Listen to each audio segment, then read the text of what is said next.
Putusan nomor 16 garing PU garis datar 19 garis miring 2021. Demi keadilan berdasarkan ketuhanan yang Maha Esa, Mahkamah Konstitusi Republik Indonesia yang mengadili perkara konstitusi pada tingkat pertama dan terakhir menjatuhkan putusan dalam perkara pengujian Undang-Undang Nomor 7 Tahun 2017 tentang pemilihan umum terhadap Undang-Undang Dasar Negara Republik Indonesia tahun 1945 yang diajukan oleh 1 Ahid Kurniawan sebagai pemohon 1, Dimas Permana Hadi sebagai pemohon 2, Heri Darmawan sebagai pemohon 3, Subur Makmur sebagai pemohon 4, berdasarkan surat kuasa khusus bertanggal 6 April 2021 memberi kuasa kepada Fadli Ramadhanil SHMH dan kawan-kawan untuk selanjutnya disebut sebagai para pemohon. Membaca permohonan para pemohon, mendengar keterangan para pemohon, dan seterusnya dianggap dibacakan, duduk perkara dan seterusnya dianggap dibacakan. Pertimbangan hukum. Bagian kewenangan dianggap dibacakan.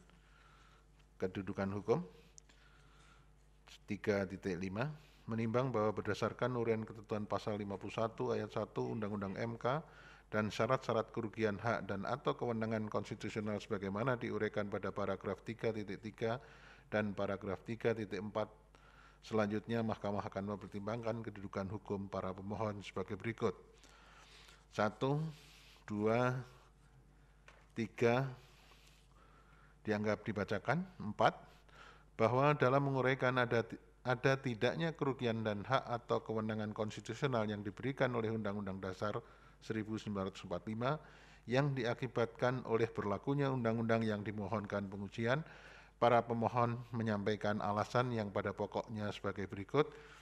A, B, C, D, E dianggap dibacakan. Berdasarkan uraian yang dikemukakan oleh para pemohon dalam menjelaskan kedudukan hukumnya tersebut di atas, menurut Mahkamah, para pemohon telah menjelaskan perihal hak konstitusionalnya yang menurut para pemohon dirugikan dengan berlakunya norma undang-undang yang dimohonkan pengujian, yaitu pasal 167 ayat 3 sepanjang frasa pemungutan suara dilaksanakan secara serentak, dan pasal 347 ayat 1 Undang-Undang Nomor 7 Tahun 2017. Anggapan kerugian konstitusional yang dimaksud tersebut bersifat spesifik dan aktual karena telah dialami oleh para pemohon pada saat bertugas sebagai petugas penyelenggara pemilihan umum (EHTOK) pada tahun 2019, atau setidak-tidaknya potensial dapat terjadi karena para pemohon juga sangat berpotensi untuk berpartisipasi lagi secara aktif sebagai petugas penyelenggara pemilihan umum pada pemilihan umum yang akan datang. Dengan demikian, tanpa bermaksud menilai kasus konkret yang dialami oleh para pemohon, anggapan kerugian hak konstitusional yang dijelaskan oleh para pemohon memiliki hubungan sebab akibat atau causa verbal dengan berlakunya norma undang-undang yang dimohonkan pengujian, yang apabila permohonan para pemohon dikabulkan, maka kerugian konstitusional seperti yang dijelaskan tidak akan lagi terjadi. Oleh karena itu, terlepas dari ada atau tidaknya persoalan konstitusionalitas norma yang didalilkan oleh para pemohon, menurut Mahkamah, para pemohon memiliki kedudukan hukum untuk bertindak sebagai pemohon dalam permohonan akuo. Menimbang bahwa oleh karena Mahkamah berwenang mengadili permohonan akuo dan para pemohon memiliki kedudukan hukum untuk bertindak sebagai pemohon, selanjutnya Mahkamah akan mempertimbangkan permohonan provisi dan pokok permohonan. Dalam provisi, menimbang bahwa para pemohon dalam permohonannya mengajukan permohonan provisi yang pada pokoknya memohon kepada Mahkamah agar mempercepat proses pemeriksaan dan memutus permohonan akuo karena terkait langsung dengan sistem pelaksanaan pemilihan umum, terutama jadwal pemilihan umum yang akan berdampak luas terhadap proses penyelenggaraan pemilihan umum di Indonesia. Terhadap permohonan provisi para pemohon tersebut, meskipun permohonan akuo berkaitan erat dengan sistem pelaksanaan pemilihan umum, terutama dengan jadwal pemilihan umum yang akan berdampak luas terhadap penyelenggaraan pemilihan umum tahun 2024, menurut Mahkamah, sisa waktu menuju pentahapan pemilihan umum 2024 masih cukup untuk mempersiapkan segala sesuatunya menuju pelaksanaan pemilihan umum tahun 2024 dimaksud. Oleh karena itu, tidak relevan mengkaitkan permohonan provisi para pemohon dengan jadwal pemilihan umum tahun 2024. Dengan demikian, permohonan provisi para pemohon adalah tidak beralasan menurut hukum. Dalam pokok permohonan, menimbang bahwa dalam mendalilkan inkonstitusionalitas norma pasal 167 ayat 3 sepanjang frasa pemungutan suara dilaksanakan secara serentak dan pasal 347 ayat 1 Undang-Undang 7 nomor 2017, para pemohon mengemukakan dalil-dalil permohonan yang pada pokoknya sebagai berikut. Alasan-alasan para pemohon selengkapnya telah dimuat dalam bagian duduk perkara secara ringkas sebagai berikut: 1, 2, 3, 4, 5, 6, 7, 8, 9, 10, 11 dianggap telah dibacakan. 12, bahwa menurut para pemohon, Mahkamah tetap menyerahkan penentuan pilihan format keserentakan pemilihan umum kepada pembentuk undang-undang, tetapi dengan tidak lagi memberikan opsi menggabungkan pemilihan umum DPRD Provinsi dan DPRD Kabupaten Kota dengan pemilihan umum DPR, DPD, serta Presiden dan Wakil Presiden. Apalagi sebagaimana dikemukakan Mahkamah dalam paragraf 3.17 putusan Mahkamah Konstitusi nomor 14 tahun 2017 yang pertimbangannya ini juga dikutip oleh Mahkamah di dalam putusan Mahkamah Konstitusi nomor 55 tahun 2019, terdapat 4 alasan Mahkamah di dalam mengubah pendiriannya dan putusan Mahkamah Konstitusi nomor 51, 52, dan 59 tahun 2008, yaitu 1. Kaitan antara sistem politik, sistem pemilihan umum dan pilihan sistem pemerintahan presidensial. 2. Original intent dari pembentuk Undang-Undang Dasar 1945. 3. Efektivitas dan efisiensi penyelenggaraan pemilihan umum. Serta 4. Hak warga negara untuk memilih secara cerdas. 13 dianggap dibacakan, 14 dianggap dibacakan. 15, bahwa berdasarkan alasan-alasan tersebut di atas, dalam pokok permohonan, para pemohon memohon kepada Mahkamah agar menyatakan pasal 167 Undang-Undang nomor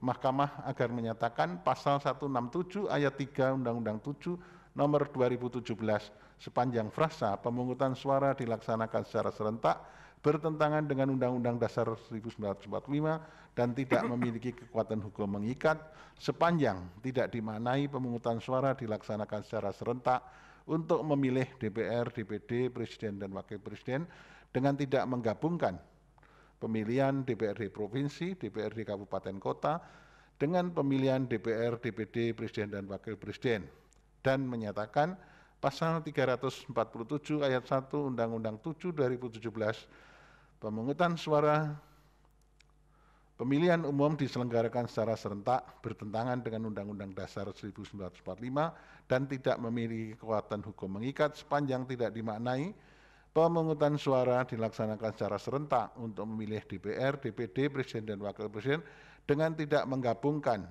pemilihan DPR Provinsi, DPRD Kabupaten Kota, dan pemilihan DPR, DPD, Presiden dan Wakil Presiden. Menimbang bahwa untuk mendukung dan membuktikan dalilnya, para pemohon telah mengajukan alat bukti surat atau tulisan yang diberi tanda bukti P1 sampai dengan bukti P6 dan 3 orang ahli atas nama Titi Anggraini SHMH, Dr. Ferry Kurnia Rizkiansah SIP MSI, dan Dr. Kris Nugroho MA, yang masing-masing keterangannya didengar dalam persidangan pada 27 September 2021, selengkapnya telah dimuat pada bagian duduk perkara. Selain itu, pemohon juga menyerahkan kesimpulan yang diterima di kepanitraan Mahkamah melalui email pada 4 November 2021. Menimbang bahwa DPR telah menyampaikan keterangan yang didengar dalam persidangan pada 27 September 2021, beserta keterangan tertulis yang diterima di kepanitraan Mahkamah pada 1 November 2021, selengkapnya dimuat pada bagian duduk perkara.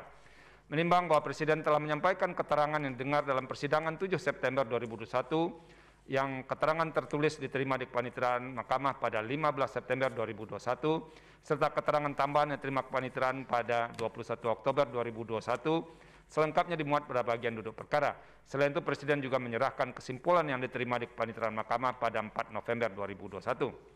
Menimbang bahwa KPU RI telah menyampaikan keterangan tertulis yang diterima oleh kepaniteraan Mahkamah pada 7 September 2021 dan dengar keterangannya dalam persidangan pada 7 September 2021 selengkapnya termuat dalam bagian duduk perkara, serta telah menyerahkan keterangan tambahan yang diterima di kepaniteraan Mahkamah pada 28 September 2021. Menimbang bahwa setelah Mahkamah memeriksa dan membaca secara saksama permohonan para pemohon, keterangan DPR RI, keterangan Presiden, keterangan tambahan Presiden, keterangan KPU RI, keterangan tambahan KPU RI, keterangan ahli para pemohon, bukti surat atau tulisan yang diajukan oleh para pemohon, kesimpulan tertulis para pemohon, kesimpulan tertulis Presiden, sebagaimana selengkapnya termuat dalam bagian duduk perkara, Mahkamah selanjutnya mempertimbangkan dalil permohonan para pemohon. Menimbang bahwa setelah membaca dan mempelajari secara saksama dalil para pemohon sebagaimana telah diuraikan pada paragraf 3.7 di atas, isu konstitusional yang harus dipertimbangkan oleh Mahkamah adalah apakah pilihan untuk menggabungkan antara pemilihan umum nasional, Presiden dan Wakil Presiden, anggota DPR, DPD, dengan pemilihan umum lokal, DPRD, Provinsi dan Kabupaten Kota dalam penyelenggaraan pemilihan umum serentak sebagaimana ketentuan pasal 167 ayat 3 dan pasal 347 ayat 1 Undang-Undang 7 2017 adalah bertentangan dengan Undang-Undang Dasar 1945 atau inkonstitusional. Namun berkenaan dengan hal itu, Mahkamah ternyata telah pernah memutus perkara pengujian konstitusionalitas pasal 167 ayat 3 dan pasal 347 ayat 1 Undang-Undang 7 2017, yaitu dalam putusan Mahkamah Konstitusi nomor 37 dan seterusnya 2019 dan putusan Mahkamah Konstitusi nomor 55 dan seterusnya 2019 bertanggal 26 Februari 2020 yang masing-masing dalam amarnya menyatakan menolak permohonan para pemohon untuk seluruhnya. Oleh karena itu, sebelum Mahkamah mempertimbangkan lebih lanjut mengenai pokok permohonan akuo, Mahkamah terlebih dahulu akan mempertimbangkan apakah permohonan para pemohon memenuhi ketentuan pasal 60 ayat 2 Undang-Undang MK, Junto pasal 78 ayat 2 Peraturan MK nomor 2 2021 tentang tata beracara dalam perkara pengujian undang-undang atau PMK 2 2021. Menimbang bahwa pasal 60 Undang-Undang MK dan pasal 78 PMK 2 2001 menyatakan pasal 60 Undang-Undang MK ayat 1 ayat 2 dianggap dibacakan, pasal 78 PMK 2 2001 ayat 1 dan ayat 2 dianggap dibacakan. Berdasarkan ketentuan tersebut terhadap pasal yang telah dilakukan pengujian konstitusionalnya dan telah diputus oleh Mahkamah hanya dapat dimohonkan pengujian kembali apabila terdapat dasar pengujian atau alasan permohonan yang berbeda. Terhadap hal tersebut setelah Mahkamah mencermati dengan saksama permohonan para pemohon, ternyata dasar pengujian yang digunakan dalam permohonan akuo yaitu pasal 27 ayat 2 dan pasal 28C ayat 2 Undang-Undang Dasar 1945 belum pernah digunakan sebagai dasar pengujian dalam permohonan yang telah diputus Mahkamah sebagaimana telah disebutkan di atas. Selain itu terdapat perbedaan alasan permohonan para pemohon dengan permohonan sebelumnya, karena dalam permohonan akuo para pemohon lebih menitik beratkan pada beratnya beban kerja yang akan dialami oleh petugas penyelenggara pemilihan umum ad hoc apabila tetap menggunakan metode pemilihan 5 kotak secara bersamaan pada gilirannya pemilihan umum serentak tahun 2024 mendatang. Dengan demikian menurut Mahkamah, terdapat perbedaan dasar pengujian dan alasan yang digunakan dalam permohonan akuo dengan permohonan yang telah diputus sebelumnya oleh Mahkamah sebagaimana ketentuan pasal 60 ayat 2 Undang-Undang MK Junto pasal 78 ayat 2 PMK 2 2021 sehingga permohonan akuo dapat diajukan kembali. Menimbang bahwa oleh karena terhadap permohonan akuo dapat diajukan kembali, selanjutnya Mahkamah akan mempertimbangkan apakah pilihan untuk menggabungkan antara pemilihan umum nasional, Presiden dan Wakil Presiden dan anggota DPR dan DPD dengan pemilihan umum lokal, DPRD Provinsi dan DPRD Kabupaten Kota dalam penyelenggaraan pemilihan umum serentak sebagaimana ketentuan pasal 167 ayat 3 dan pasal 347 ayat 1 Undang-Undang 7 2017 adalah bertentangan dengan Undang-Undang Dasar 1945. Terhadap isu konstitusional tersebut, Mahkamah perlu terlebih dahulu menegaskan kembali pendiriannya mengenai sejumlah pilihan model keserentakan pemilihan umum yang tetap dapat dinilai konstitusionalitasnya berdasarkan Undang-Undang Dasar 1945 sebagaimana tertuang dalam pertimbangan hukum putusan Mahkamah Konstitusi nomor 5 dan seterusnya dalam paragraf 3.16 sebagai berikut, bahwa setelah menelusuri kembali original intent dan seterusnya dianggap dibacakan. bahwa pilihan model keserentakan pemilihan umum dalam putusan Mahkamah tersebut adalah merupakan hasil penelusuran kembali original intent perubahan Undang-Undang Dasar 1945 yang dikaitkan dengan politik hukum untuk memperkuat sistem pemerintahan presidensial, serta penelusuran makna pemilihan umum serentak dalam putusan Mahkamah Konstitusi nomor 14 tahun 2013 bertanggal 23 Januari 2014. Beberapa pilihan tersebut merupakan panduan bagi pembentuk undang-undang dalam penyusunan desain penyelenggaraan pemilihan umum serentak dan sebagaimana telah ditegaskan dalam putusan Mahkamah Konstitusi nomor 55 2019. Semua pilihan model atau desain keserentakan tersebut adalah tidak bertentangan dengan Undang-Undang Dasar 1945 atau konstitusional. Dengan posisi dan pendapat hukum demikian, Mahkamah menyerahkan kepada pembentuk undang-undang untuk menentukan model pemilihan mana yang akan digunakan.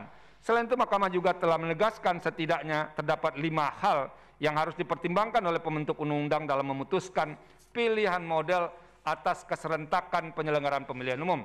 Pertimbangan tersebut didesain untuk memberikan ruang kepada pembentuk undang-undang dalam memilih model keserentakan pemilihan umum yang tetap harus dalam batas konstitusional atau constitutional boundary yang telah diatur dan ditetapkan seperti politik hukum dalam pembentukan undang-undang pemilihan umum dan perlindungan terhadap hak asasi manusia baik bagi konsisten, pemilih maupun penyelenggara, pengawas, dan keamanan serta pihak lain yang terlibat dalam penyelenggaraan pemilihan umum serentak. Karena pada prinsipnya, kebebasan untuk memilih model keserentakan bukanlah sesuatu yang dipilih tanpa dasar oleh pembentuk undang-undang, melainkan harus memiliki dasar, tujuan, rasionalitas yang jelas, serta kebutuhan konstitusional dalam menentukan dan memutuskan pilihan-pilihan tersebut. Dengan demikian, menjadi jelas pilihan model yang akan dipilih oleh pembentuk undang-undang sebagaimana telah ditegaskan dalam putusan Mahkamah Konstitusi 55/2019 adalah tidak bertentangan dengan Undang-Undang Dasar 1945 sepanjang tetap menjaga sifat keserentakan dalam pemilihan umum untuk memilih anggota DPR, DPD, dan Presiden Wakil Presiden. Menimbang bahwa terkait dengan beban tugas penyelenggara pemilihan umum ad hoc yang tetap akan berat jika opsi penggabungan pemilihan umum nasional dengan pemilihan umum anggota DPRD Provinsi dan DPRD Kabupaten Kota apabila tidak dibatasi atau dipisah. Para pemohon mengendaki agar Mahkamah menelusuri atau meninjau ulang opsi keserentakan yang telah diputus dalam putusan Mahkamah Konstitusi nomor 55 tahun 2019 Akwo. Dalam permohonannya, para pemohon menawarkan opsi pilihan umum sebagai berikut. 1, 2, 3, 4 dianggap dibacakan. Tidak hanya menawarkan opsi pemilihan umum serentak, para pemohon sekaligus juga menawarkan desain waktu sebagai konsekuensi logis dari perubahan desain dimaksud sebagai berikut. 1, 2, 3, 4, 5, 6 dianggap dibacakan. Menimbang bahwa terhadap keinginan atau desain baru keserentakan dan sekaligus desain waktu tersebut menurut Mahkamah, keinginan para pemohon untuk memisahkan pemilihan umum anggota DPRD Provinsi dan DPRD Kabupaten Kota telah tertampung dalam opsi pilihan model keserentakan dalam putusan Mahkamah Konstitusi 55/2019 tersebut di atas. Apabila dilihat dari pilihan model dalam putusan Akwo, model keempat dan kelima sebenarnya telah sejalan dengan keinginan para pemohon. Setidak-tidaknya, opsi yang ditawarkan yang diinginkan para pemohon telah tertampung dalam opsi keenam, yaitu pilihan-pilihan lain sepanjang tetap menjaga sifat keserentakan pemilihan umum untuk memilih anggota DPR, DPD, dan Presiden Wakil Presiden. Dalam konteks demikian, keinginan para pemohon untuk lebih memfokuskan kepada salah satu model tersebut tidak lagi berada dalam wilayah kewenangan Mahkamah, tetapi telah diserahkan menjadi kewenangan pembentuk undang-undang. Dengan pendirian demikian, jikalau Mahkamah menentukan salah satu model dari pilihan yang ditawarkan dalam putusan Mahkamah Konstitusi 55/2019, secara implisit Mahkamah akan terperangkap untuk menyatakan model yang lain yang tidak dipilih sebagai sesuatu yang bertentangan dengan Undang-Undang Dasar 1945 atau inkonstitusional. Oleh karena itu, sebagaimana pertimbangan dalam putusan Mahkamah Konstitusi 55/2019, penentuan model yang dipilih menjadi wilayah bagi pembentuk undang-undang untuk memutuskannya. Berkenaan dengan hal tersebut, penting bagi Mahkamah untuk menegaskan semua pilihan yang dikemukakan dalam putusan Mahkamah Konstitusi 55/2019 merupakan gagasan yang muncul dari original intent selama perubahan Undang-Undang Dasar 1945. Sebagai the sole interpreter of the Constitution, sekalipun bukan satu-satunya penafsiran yang dipakai untuk menentukan pilihan model atau desain keserentakan pemilihan umum, Mahkamah tidak dapat sepenuhnya melepaskan diri dari penafsiran original intent sebagai salah satu metode untuk memahami konstitusi. Menimbang bahwa para pemohon juga mendalilkan pemilihan umum 5 kotak menyebabkan beban kerja petugas penyelenggara pemilihan umum ad hoc yang sangat berat, tidak rasional dan tidak manusiawi. Menurut Mahkamah, beban kerja yang berat, tidak rasional dan tidak manusiawi sebagaimana didalilkan oleh para pemohon sangat berkaitan dengan manajemen pemilihan umum yang merupakan bahagian dari implementasi norma. Mahkamah menilai hal tersebut berkaitan dengan teknis dan manajemen atau tata kelola pemilihan umum yang menjadi faktor penting kesuksesan penyelenggaraan pemilihan umum serentak. Sehingga apapun pilihan model keserentakan yang dipilih oleh pembentuk undang-undang sangat tergantung pada bagaimana manajemen pemilihan umum yang didesain oleh penyelenggara pemilihan umum, tentu dengan dukungan penuh dari pembentuk undang-undang beserta stakeholder terkait. Secara teknis, pembentuk undang-undang dan penyelenggara pemilihan umum dengan struktur yang dimiliki saat ini justru lebih memiliki kesempatan untuk melakukan evaluasi dan kajian secara berkala terhadap pelaksanaan teknis keserentakan pemilihan umum. Sehingga masalah-masalah teknis yang berkaitan dengan petugas penyelenggara pemilihan umum ad hoc dapat diminimalisasi dan diantisipasi. Misalnya, pembentuk undang-undang dan penyelenggara pemilihan umum dapat saja menyepakati adanya jeda waktu antara pemilihan umum anggota DPR Provinsi dan anggota DPRD Kabupaten Kota dengan pemilihan umum anggota DPR, anggota DPD, dan pemilihan umum Presiden dan Wakil Presiden.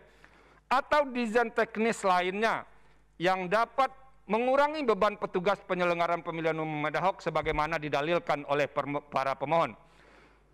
Berkenaan dengan hal tersebut, dengan telah semakin dekatnya pelaksanaan tahapan pemilihan umum serentak tahun 2024, maka melalui putusan ini, Mahkamah menegaskan agar pembentuk undang-undang dan penyelenggara pemilihan umum untuk segera menindaklanjuti putusan Mahkamah Konstitusi Akuo. Bagi Mahkamah, hal penting dalam penyelenggaraan pemilihan umum serentak adalah tetap terjaminnya penerapan azas dan prinsip penyelenggaraan pemilihan umum sebagaimana ketentuan pasal 22E ayat 1 Undang-Undang Dasar 1945. Bangunan argumentasi yang demikian semakin meneguhkan pendirian Mahkamah penentuan pilihan model keserentakan baik dengan pemilihan umum 5 kotak atau dengan memisahkan antara pemilihan umum nasional dengan pemilihan umum lokal merupakan wilayah pembentuk undang-undang untuk memutuskan dengan berbagai pertimbangan dan batasan konstitusional sebagaimana telah dijelaskan dalam paragraf 3.16 di atas. Terlebih lagi, dalam putusan Mahkamah Konstitusi nomor 55 2019, Mahkamah telah mempertimbangkan penyelenggaraan pemilihan umum serentak harus memperhitungkan dengan cermat semua implikasi teknis atas pilihan model yang tersedia, sehingga pelaksananya tetap berada dalam batas penelaran yang wajar, terutama untuk mewujudkan pemilihan umum yang berkualitas. Menimbang bahwa berdasarkan seluruh pertimbangan di atas, Mahkamah berpendapat dalil-dalil para pemohon tidak beralasan menurut hukum untuk seluruhnya. Konklusi, berdasarkan penilaian atas fakta dan hukum, sebagaimana diuraikan di atas, Mahkamah berkesimpulan: 1. Mahkamah berwenang mengadili permohonan akuo. 2. Para pemohon memiliki kedudukan hukum untuk mengajukan permohonan akuo. 3. Permohonan provisi para pemohon tidak beralasan menurut hukum. 4. Permohonan para pemohon tidak nebis in idem. 5. Pokok permohonan tidak beralasan menurut hukum. Berdasarkan Undang-Undang Dasar Negara Republik Indonesia tahun 1945 dan seterusnya, amar putusan mengadili dalam provisi menolak permohonan provisi para pemohon, dalam pokok permohonan menolak permohonan para pemohon untuk seluruhnya. Demikian diputus dalam rapat permusyawaratan hakim oleh 9 hakim konstitusi, yaitu Anwar Usman selaku ketua merangkap anggota, Aswanto, Saldi Isra, Eni Nurbaningsi, Arif Hidayat, Wahiduddin Adams, Manahan MP Sitompul, Suhartoyo dan Daniel Yusmi Pevoy masing-masing sebagai anggota pada hari Selasa tanggal 2 bulan November tahun 2021 yang diucapkan dalam sidang pleno Mahkamah Konstitusi terbuka untuk umum pada hari Rabu tanggal 24 bulan November tahun 2021 selesai diucapkan pukul 11.07 WIB oleh 9 hakim konstitusi tersebut di atas, dibantu oleh Rahadian Prima Nugraha sebagai panitera pengganti, dihadiri oleh para pemohon atau kuasanya, Dewan Perwakilan Rakyat atau yang mewakili, dan Presiden atau yang mewakili.